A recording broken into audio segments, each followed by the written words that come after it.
이거는 창세기 강의 142번째 시간입니다. 오늘은 창세기 45장 1절에서 15절의 말씀을 가지고 나는 요셉입니다라는 제목으로 말씀을 증거하겠습니다. 여러분은 모든 권세를 가진 가장 높은 위치에 있는 자가 절도 혐의를 받는 사람들 앞에서 갑자기 큰 소리로 통곡하고 온다면 어떻게 생각하시겠습니까? 갑자기 왜 저러지? 뭐가 잘못됐나? 아픈 건 아닌가? 그리고 좀 더 심각하게 생각하면요. 저 사람 불안나? 불안한 마음에 긴장하지 않겠습니까? 만약 대통령이 한 정당의 한 대표 앞에서요. 이와 같은 통곡을 보인다면 여러분은 어떻게 생각하시겠습니까? 아이고, 뭐 그렇게 큰 잘못을 했나? 아니면 지독한 배신감이 들었나? 이런 돌발적인 때에는 그 우업의 의미를 파악하기가 굉장히 어렵지요. 이런 당황한 일이 요셉과 그의 형제들 사이에 일어났습니다. 요셉은 당시 천하 애굽의 제2인자 총리였고요. 요셉의 형제들은 그 기근에 양식을 구하러 왔다가 총리의 물건을 훔쳤다는 혐의를 받고 조사 중이었습니다.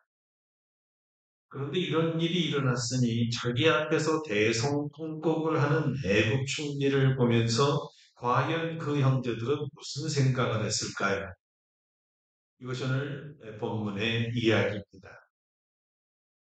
별도 혐의를 받고 생명의 위협을 받고 있었을 때 유다가 자신이 총리의 종이 될 것이고 결정적인 절도 혐의 용의자였던 막내 동생 베냐민의 생명을 달라고 하면 그 베냐민의 생명 대신 자신의 생명을 드리겠다는 이 감동적인 대속적인 사장의 사랑으로 인해서 요셉은 더 이상 자신의 감정을 억제할 수가 없었습니다.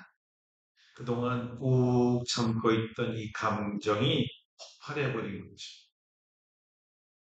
더 이상 품을 수가 없었습니다.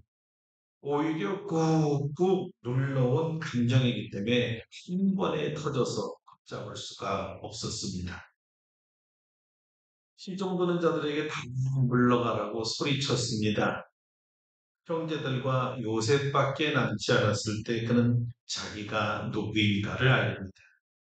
얼마나 크게 울었는지 바로의 궁정에까지 들렸다는 것이죠. 여러분은 이제까지 살아오면서 이렇게 실컷 울어본 적이 있을까요? 계속 통곡을 하면서 말입니다.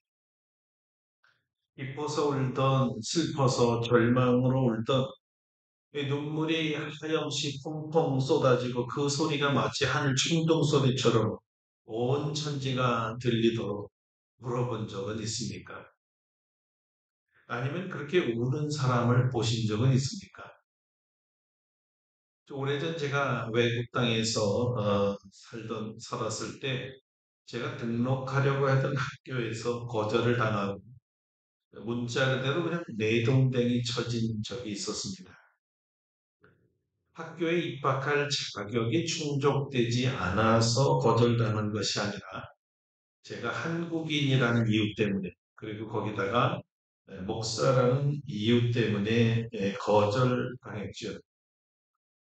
그 당시 당장 갈 곳도 없었고 비자 기간도 얼마 남지 않았습니다. 사실 학교 이 담당자는 개인적으로 제 입학을 허락한다고 말하고 있었기 때문에 아무 조치도 할 수 없었고 또 하지도 못했기 때문에 그냥 쫓겨날 처지에 있었습니다.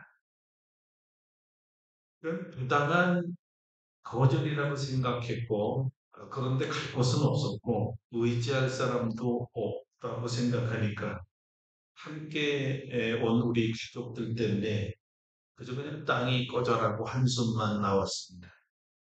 다행히 동료 중 한 사람이 뒤뜰에 자기가 세우던 카라반이 있으니까 그것을 사용해 보면 어떻게 되냐고 해서 겨우 노숙은 면한 상태였습니다. 밤에 자는데 너무 추웠어요. 왜냐하면 차 안에 히팅 시스템이 되어 있지 않았기 때문에 한기가 그냥 올라왔고 또 너무 이 추위를 느끼게 되는데 마치 냉장고 같더라고요. 아이들은 뭐 겹겹이 옷을 입힐 수밖에 없었고요.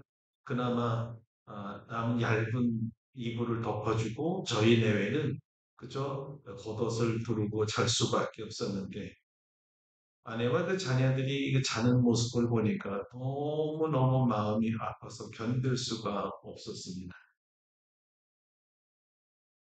아침에 일어나서 뜰을 돌면서 기도했습니다. 그런데 이 분한 생각이 나니까 이 오장육부가 떨리고 그저 기도하다 말고 너무 답답해서 그 기운이 쭉 빠지더니 그냥 풀에 그냥 앉아버렸어요. 주저앉아서 가만히 생각하는데 너무나 힘없는 것이 원통해서 울 수밖에 없었어요. 그리고 더더구나 이 레이시즘이라는 것에 의해서 거절당했다고 생각하니까 더 마음이 불편했습니다. 을 터뜨렸는데 그 울음소리가 얼마나 컸던지 100m 이상 떨어져 있는 교정에서도 그 소리가 들릴 정도였다고 합니다. 후에 친구 하나가 저에게 말해주는데요. 어디서 짐승 우는 소리가 들린 것 같다고 할 정도였습니다. 또한의 울음이었기 때문이죠.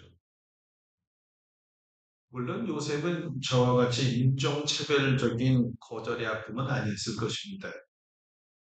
어릴 때 억울하게 형님들에게 팔릴 때 자기는 이미 죽은 목숨이었습니다. 그리고 사랑하는 아버지와 강제로 이별도 했고요. 아버지는 자기가 짐승에게 물려 죽은 줄 알았습니다. 그래서 아버지는 사랑하는 아들을 잃어버렸다고 삶을 포기할 정도였지요. 이제까지 거친 삶이 순식간에 떠오르면서 이게 이렇게 만든 장본인들이 자기 눈앞에 있는 것을 볼 때 만감이 교체하지 않을 수가 없었습니다. 그래서 그가 할 수 있는 일은 우는 것밖에 없었어요.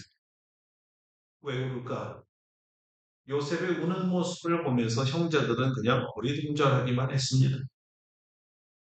금방이라도 감옥에 가둘 것 같은 큰 권세로 자기들 숨도 못 쉬게 하더니 자기들을 죄인으로 몰아가던 그 큰 권세를 가진 애굽의 총리라는 자가 이들 앞에서 우는 거예요. 시중 드는 사람 다 물러가게 한 것도 좀 이상했지만 한편으로는 왜 이럴까 등골이 오싹하고 식은땀이 쭉 나면서 그리고 있죠. 이번에는 무슨 일로 우리가 또 당할까 이런 염려도 하면서 그 자기 앞에서 대성통곡을 하는 이 애국 총리를 볼 때 줄을 모르겠다는 거예요. 세상에 의미 없는 울음이 있을까요? 그런데 모두를 물러가게 하고 형제들만 남게 하고 나서 총리가 울면서 아주 한 말을 했는데 그 한 마디가 형제들의 가슴에 비수를 꺾는 듯했습니다. 그는 자신이 요셉이라는 거예요. 나는 요셉입니다. 나는 요셉입니다. 이 바다를 옮긴 바로 그 요셉이라는 거예요. 애굽에 와서 1년의 그 양심이 아주 괴로웠습니다. 요셉 때문에 괴로웠죠. 그 생각이 나는 거예요. 우리가 이런 고난을 당하는 것은 요셉 때문이 아닌가? 우리 요셉을 팔았기 때문이 아닌가? 그렇지 않아도 마음이 불편했었는데 자기들 앞에서 대성통곡을 하며 울고 있는 이 애굽의 총리가 그 애굽의 총리가 요셉이라는 게 자신들의 양심을 그렇게 괴롭혔던 그 요셉과 여러분 이것이 믿어졌을까요? 아니 믿고 싶었을까요? 희소식이었을까요? 불행한 소식이었을까요? 그들이 하나님의 역사는 과연 멋지다고 하나님을 찬양했을까요? 아니면 도대체 하나님 이게 어떻게 된 일입니까? 항변했을까요? 아니 이거 우리가 뭐 잘못 들은 거 아닌가? 요셉이라니 정신이 혼미해지 간담이 썩어내지 죽음의 그림자가 그들을 덮치지는 않았을까요? 아주 이랬습니다. 지금 요셉은 자신이 애국 총리가 아니라 여러분들의 친동생 요셉입니다. 이렇게 말하는 거예요. 이렇게 밝혀준 것이 그 형제들에게 어떤 의미라는 것을 도대체 요셉은 아는 걸까요? 모르는 걸까요?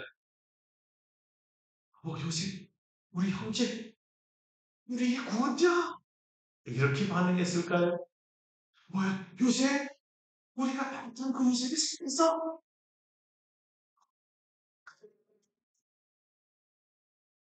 요셉은 바로 희망이었는데 우리 생과는 마찬가지야. 이런 반응을 보이지 않았을까요? 받기를 원했지. 형제들은 너무 놀라서 표현을 할 수가 없었어요. 어떻게 무슨 말을 할 수 있을까요? 다만 생명의 처분만을 기다릴 수밖에 없었어요. 침묵 이외에 아무것도 할 수 없었으니까요. 형제들은 너무 큰 충격을 받아서 마치 큰 해머로 머리를 맞은 것 같은 느낌이었을 겁니다. 그리고 이상한 죽음의 공포에 휩쓸렸어요. 아주 무서웠어요. 당황하여 입이 또 벌어지는데 다물지를 못하겠는 거예요. 겁에 잔뜩 들어서 마치 살아있지만 죽은 자들의 모습이었습니다. 그들의 속사정을 아는지 모르는지 이 자칭 요셉이라는 애굽 총리는 그들에게 가까이 오라고 또 명령을 합니다.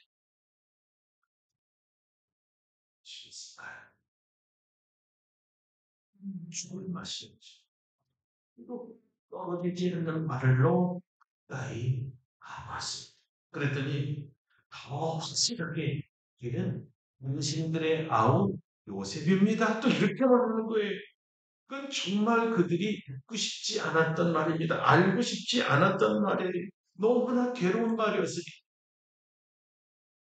그랬더니 좀 더 직설적으로 이번엔 말을 해. 나는 당신들이 반 요셉입니다. 나는 당신들이 반 요셉입니다. 얼마나 마음이 찔렸을까요? 얼마나 두렵고 무서웠을까요? 그 말이 비수가 되어서 이 심장을 찌른 듯 했을 겁니다. 죄가 만천하에 명명백백하게 드러날 때 느끼는 양심의 찔림이죠. 온 자아가 아픔과 고통으로 비명을 지릅니다.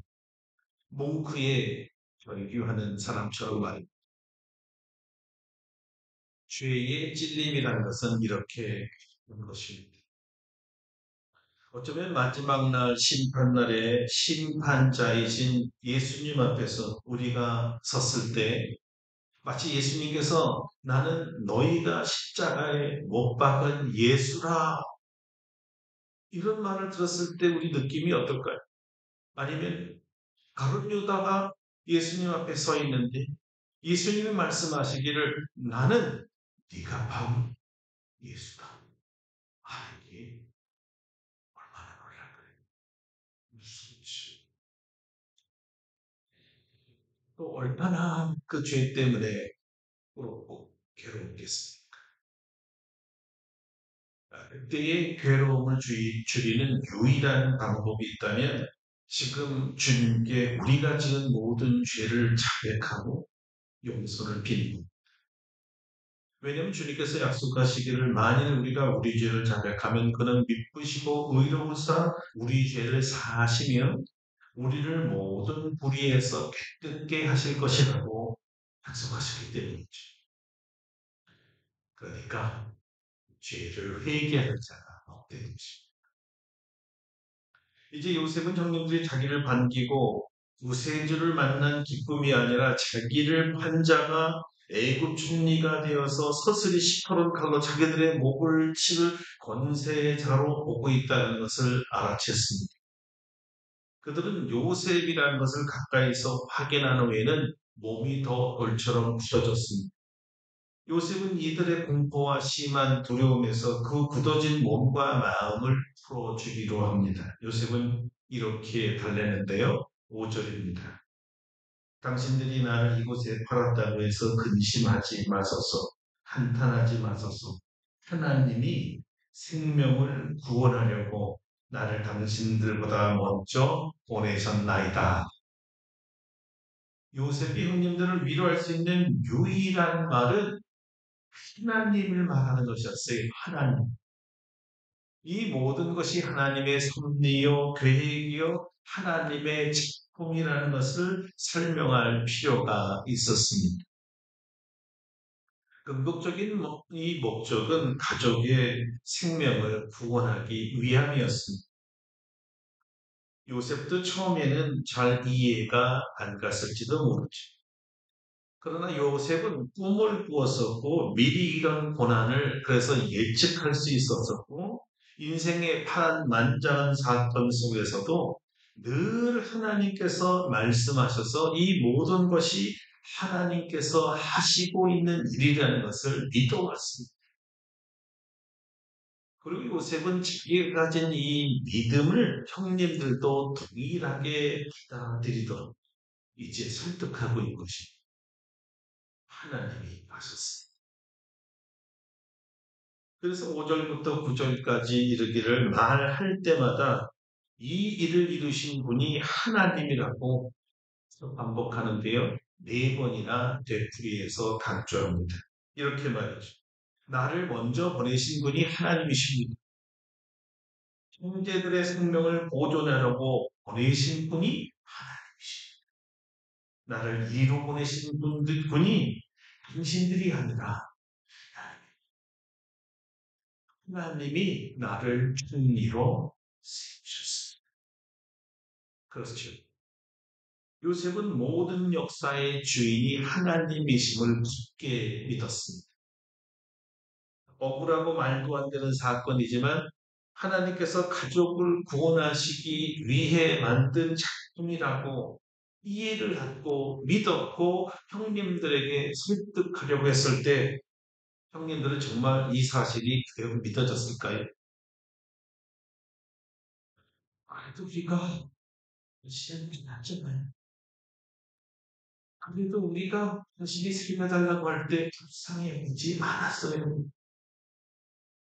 그래도 우리가 그때 당신이 너무 미웠었어요. 그래도 우리가 아버지가 죽였다고 아버지에게 당신이 죽었다고 말했죠. 그런데 이 모든 것이 하나님이 하신 것이라면 이것을 우리에게 믿으란 말입니다.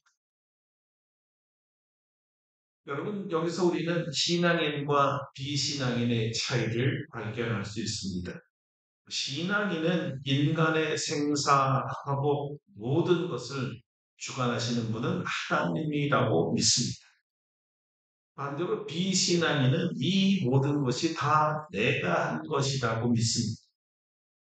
신본주의자와 인본주의자의 아주 뚜렷한 차이입니다.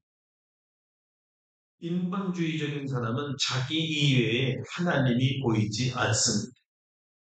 신분적인 사람은 모든 일에 하나님이 보입니다. 아니, 어쩌면 하나님만 보입니다. 왜냐하면 다 하나님이 하신 일이니까. 그래서 성경은 이렇게 말했습니다. 의인은 믿음으로 산다. 하나님을 바라보면서 산 사람들을 의인이라고 그래요. 하나님이 보이기 때문이죠. 사랑하는 성도 여러분, 우리가 오늘날 당면하고 있는 이 모든 일이 하나님께서 주관하고 계신다는 것을 믿습니까? 지금은 당장 구원이 눈앞에 있는 시간이 아닐 수 있을지라도 말입니다. 어쩌면 우리의 현재는 요셉을 풀고 있는 시간일지도 모릅니다. 아니면 보디발의 노예로 살고 있을지도 모르죠. 아니면 그나마 마음 잡고 좀 잘 살아보려고 하는데 보디발의 아내가 성적으로 유혹하고 있는 시간일지도 모릅니다. 아니면 유혹을 잘 이겨내서 순결을 지키고 생급을 기대했는데 오히려 감옥에 들어간 시간일 수도 있습니다. 감옥에 들어온 자를 잘 섬겨서 꿈까지 잘 해석해 주었는데 고맙다는 말 일치 없고 아니 기억조차 못하고 또 다른 시간을 기다려야 하는 그 시간일지도 모르죠. 아니면 가족들은 몰라주어도 바로의 꿈을 멋들어지게 해석하였기에 애굽의 총리로 올라간 시간일 수도 있습니다. 그리고 자기를 바라보는 형민들을 대면하는 첫 순간일 수도 있고요. 아니면 아버지에게 돌아갔다가 두 번째 베냐민을 데리고 온 지금일 수도 있고 모든 사건의 전모를 다 밝히는 바로 그 순간일 수도 있습니다. 핵심은 요셉이 이 모든 과정 하나하나가 다 하나님께서 하신 일이라고 믿고 있다는 점이에요. 여러분은 어디에 와 계십니까? 이 모든 과정이 다 하나님께서 하신 일이라고 믿어지십니까? 아니, 믿습니까? 여러분의 구원을 위해서, 여러분을 축복하기 위한 하나님의 놀라운 계획 중에 하나하나라고 믿어지십니까? 아니면 이 고난 속에서도, 이 긴 과정 속에서도 순간순간마다 여러분을 돌보 계시고 여러분을 붙들고 계신 하나님의 사랑을 느끼고 계십니까? 그래서 그 놀라운 구원의 주님께 축복의 주님께 감사하며 찬양하고 있습니까? 그렇다면요, 여러분은 진짜 신앙인, 하나님을 경외하고 믿고 사는 신앙인이지. 성경대로 하나님을 사랑하는 자, 곧 그 뜻대로 부르심을 받은 자들에게는 모든 것이 합력하여 선을 잇는다는 것을 문자 그대로 믿고 사는 신앙인들입니다.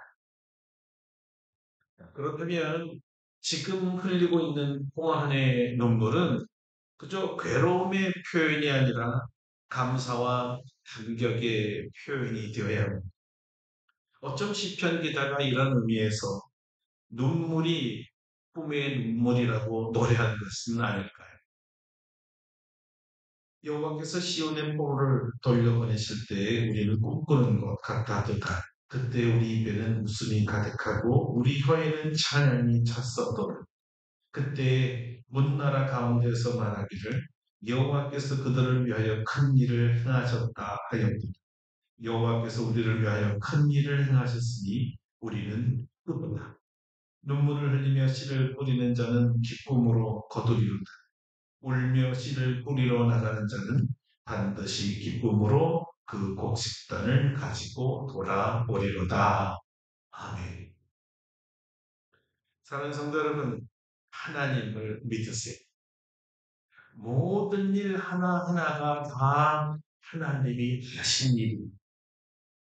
이 믿음을 갖는다면요, 지금도 하나님께서 가장 좋은 길로 인도하고 계실 뿐만 아니라 장차 다가올 모든 일들, 여러분이 만날 모든 일도 가장 좋은 길로 인도하실 하나님이심을 믿으시기를 바랍니다. 그날에 우리는 할렐루야, 할렐루야라고 주님께 외칠 날, 그날이 될 줄을 믿습니다. 그날에 우리는 모두 감사의 눈물을 흘리면서 이 모든 일을 우리 하나님께서 하셨습니다. 하나님께 영광 돌리는 신앙인들이 될 줄로 믿습니다. 기도하겠습니다. 요셉이 형제들 앞에서 대성통곡하고 울었습니다. 이 울음의 의미는 많겠지. 그러나 절대 슬픔과 괴로움과 원망의 눈물만이 아니라 기쁨과 감사와 회복에 대한 하나님을 찬양하는 눈물이었을 겁니다. 왜냐하면 이제까지 지내온 모든 사건 하나가 가족들을 구원하기 위한 하나님의 계획이라는 것을 믿었기 때문입니다. 사랑하는 하나님, 우리 성도들이 일상에서 만나는 모든 사건 하나하나가 하나님의 섭리 중에 하나님의 계획 중에 하나님이 행하신 일임을 믿게 하여 주옵소서. 왜냐하면 모든 것이 합력하여 선을 이룰 줄 믿기 때문입니다. 사랑하는 우리가 이 믿음을 가지고 오늘의 눈물도 감사의 눈물로 바뀔 줄 믿으며 여전히 주님을 신뢰하고 믿으면서 씩씩하게 한 걸음 한 걸음을 나아갈 수 있는 참 신앙인이 되게 하여 주시옵소서. 오늘도 우리에게 멋진 일을 행하신 주님을 찬양하며 예수님의 이름으로 기도드립니다. 아멘. 예, 사랑하는 성도 여러분, 오늘 말씀 마치겠습니다. 하나님이 하셨습니다. 하나님이 하십니다. 하나님이 하실 겁니다. 이 신앙으로 승리하시는 여러분 되시기를 축원합니다. 감사합니다.